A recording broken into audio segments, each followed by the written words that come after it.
Good morning! This is again your Global Marketing Director, Rochelle Cayabyab, here in Legazpi City. I'm so excited to share to you our latest journey here in Lifestyles. So kung bago ka ngayon sa YouTube channel ko, please don't forget to like and share para every time may bago kaming upload na videos is man-notify ka, 'di ba? So, para sa mga bago na ngayon pa lang ako napanood or ngayon mo pa lang nalaman yung kwento ko sa Lifestyles. So, I've been in this business for almost 15 years. Alam nyo, nung una, akala ko ipa-part-time ko lang siya because meron naman akong magandang trabaho. I was then working in the government as an auditor. I am a licensed certified public accountant. So, ang daming opportunities na naghihintay pag CPA ka. And naisip ko naman noon na hindi ko naman hilig talaga yung pakikipag-usap ng tao. I'm not into socialization. So, I was really forced to do Lifestyles. One, I can't afford to buy Intra. Talagang hirap ako sa budget. And second, naisip ko na as a mom of two, may pinapagatas, may pinapadiaper, and then we are financially stressed out dahil nga maraming mga challenges na dumating sa buhay namin. Pwede ko siyang gawing additional income. So that time, I was employed sa COA. Okay naman yung sweldo, auditor 2. Kaya lang, maraming mga pinagdaanang challenges sa buhay. Nung una, akala ko makaka-bounce back kami basta-basta ng mga loans, pagpabahay, panganganak. But, when we experience na natabunan yung bahay namin ng typhoon, diba dito sa Bicol, here in Albay, dito yung Mount Mayon, so nalahar kami. So, doon ko na-realize na talagang masasadsad yung finances namin. And nawalan na kami ng bahay, pero yung mga gamit na inutang namin, na pinanglaman sa bahay, utang pa rin siya. Dapat pa rin siyang bayaran. So, di ba, kung yung iba na i-scam, feeling ko na-scam ako dyan in a sense na, malay ko ba na yung loting nabili namin is dadaanan ng lahar. So, we are financially struggling na makapagpabahay ulit kasi ayaw naman namin forever mag-rent. So, that happened in 2006. So, 2007, another tragedy came. Yung husband ko naman, on the way to school, kasi teacher siya, na aksidente siya sa motorbike. So, another gastusan na naman sa hospital. Then, the following year, talagang nagpilit kami mag-asawa, makapagpabahay ulit. Kahit konti na lang yung sinusweldo namin, nag-loan kami para makapagpabahay. Then, on that same year, 2008, I got pregnant on my second child. Tapos, nagka-cancer yung tatay niya. So, grabe, di ba? Sobra talaga kaming na-drain. Sabi ko, paano na namin to i-recover lahat ng mga sitwasyon namin sa buhay. So, until one day, my office mate introduced Lifestyles. So, dahil nga naghahanap ako ng solusyon, hindi na ako nagdalawang isip. Sabi ko sa husband ko, sali ako agad. Hindi na ako bibili ng one bottle for trial because walang return of investment doon, di ba? And yung isang bote, baka hindi ko na rin siya ulit mabili. And unlike kung magsumali ako, I can avail the discount and at the same time, magkakapera pa ako. I was really so positive na magkakapera ako sa Lifestyles because sasamahan, tuturuan, and tutulungan. So, kahit mababa yung self-confidence ko, we are totally dayo sa Legazpi City because both of us, me and my husband, sa Dunsol, Sorsogon kami lumaki. Because of the training and support system ng Lifestyles, dahan-dahan nag-transform yung personality ko. So, dyan sa picture, makikita nyo na full of doubt and worry yung mga mata ko nung una until I became more confident nung naging National Marketing Director ako, until nag-International Marketing Director, until naging GMD ako. So, sa mata mo makikita yung confidence level because I learned along the way doing the business. So, hindi lang to pera. Ang naging benefit ko dito is yung personality growth. So, when I became GMD in January of 2015, doon na talaga na-feel ko na nagbago yung buhay namin. So, if you are new in this industry, talagang i-go mo na makuha mo yung top pin level because yun talaga mafe-feel mo na nagbago yung buhay mo. So, yan, na-award ako as Business Beyond Borders nominee and then the highest group growth awardee. So, sabi ko, Lord, this is it. Ito yung hinahanap kong opportunity that can really change our lives. Imagine, in 3 years doing the business, nakapag-income kami ng almost 3 million dyan. So, nakapagbayad-bayad ng mga loans and nakabili kami ng mga brand new cars. So, sabi ko, kung hindi ako nag-life sales, baka hindi ko na-experience yung brand new cars. Hindi lang yan, yung traveling. Alam niyo yung mga nasa picture ko dyan ng mga travel, Balisin, Boracay, Pearl Farm. Nangyari yan lahat because I was a global marketing director. Karamihan dyan, libre from the company. Yung iba naman, I can afford it because I have earnings in lifestyles. Yung travel namin abroad ng family ko, ng mga bata, and even yung mom ko, sinama ko siya sa UAE in 2016. Lahat lifestyles income yung sumagot niyan.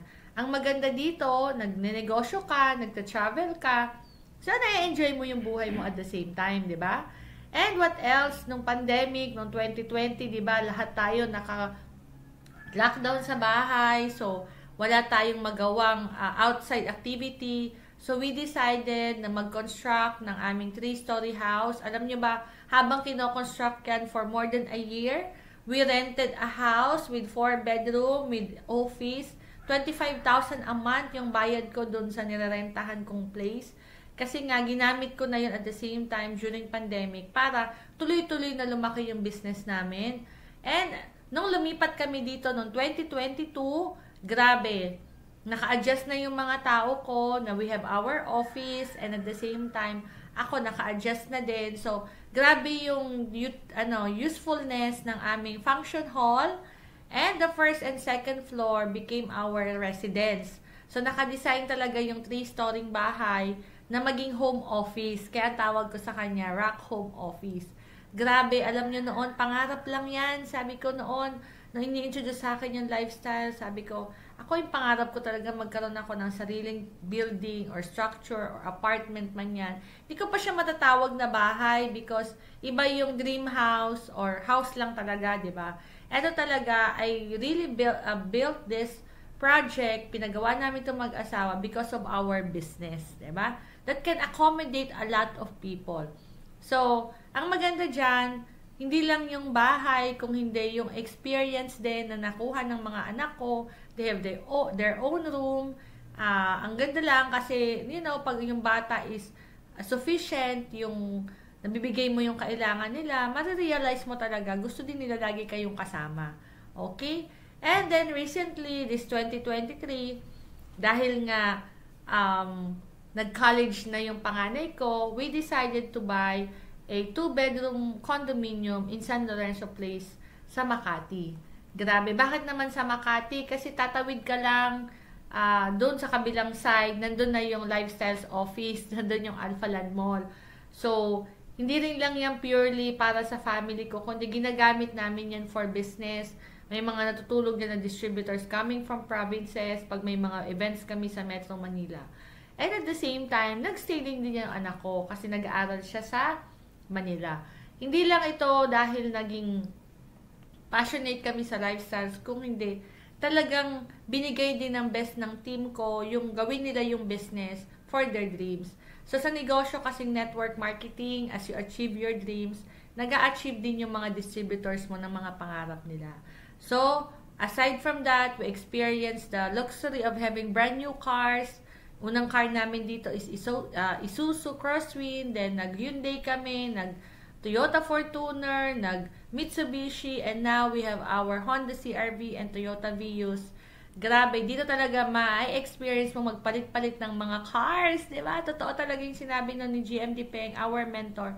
Sa lifestyles, bibili ka ng cars, bibili ka ng properties, with the S. And it's happening to us right now because we are on our 15th year this coming 2024 in lifestyles, diba?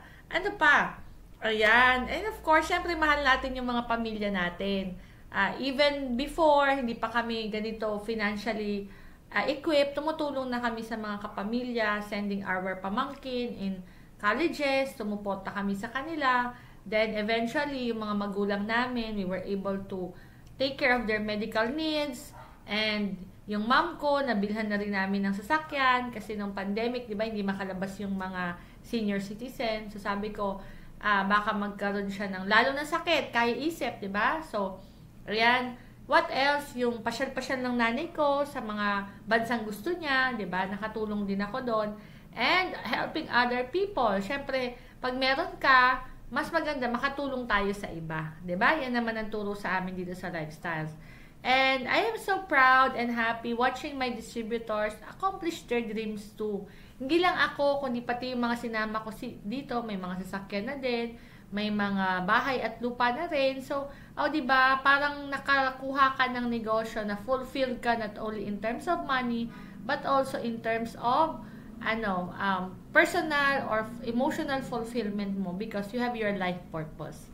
And I'm forever grateful to our mentors, Global Marketing Director Peg Mendoza and Christine Kimpo. Sila talaga yung guardian angel namin. Sila yung pumunta ng Bicol, tinuruan kami, ginaid kami, and continuously encourage us na gawin namin yung kaya namin, gawin namin yung the best namin. Hindi lang para matupad yung pangarap namin, kundi para matupad din yung mga pangarap ng mga isinama namin dito. So, kung bago ka, kaka-sign up mo pa lang, or nag-iisip ka kung sasali ka sa Lifestyles, I guarantee you here, the best products. Why? Because yung father-in-law ko nga hanggang ngayon, colon cancer survivor. Siya talaga yung primary reason ba't kami sumali. And second, financial-wise, yes, nagbago yung buhay namin mag-asawa. Imagine, yung mga anak ko ngayon, all in private school. And then, yung mga properties na meron kami, courtesy of Lifestyles income. Wala kaming ibang trabaho. Nag-resign na kami sa government matagal na. More than 10 years na kaming unemployed. Then, number 3, health-wise, ng family mo, malilibre mo siya. And bakit ka talaga dito lalago? Because there is the power of mentorship. Merong mga taong gagabay sa'yo. Hanggat gusto mo, unlimited, diba? Hanggat gusto mo magpaturo. Ako nga hanggang ngayon, tinuturuan ako ni GMD Peng and GMD Teen. And I'm forever grateful sa kanila. So, you're blessed because you are able to watch this, discover Lifestyles. If I were you, talk to the person who shared to you this video. Kasi alam ko, in your heart, marami ka pang pangarap na gustong matupad at gusto mo rin makatulong sa maraming tao. That's all. Again, see you at the top as a Global Marketing Director. Good morning!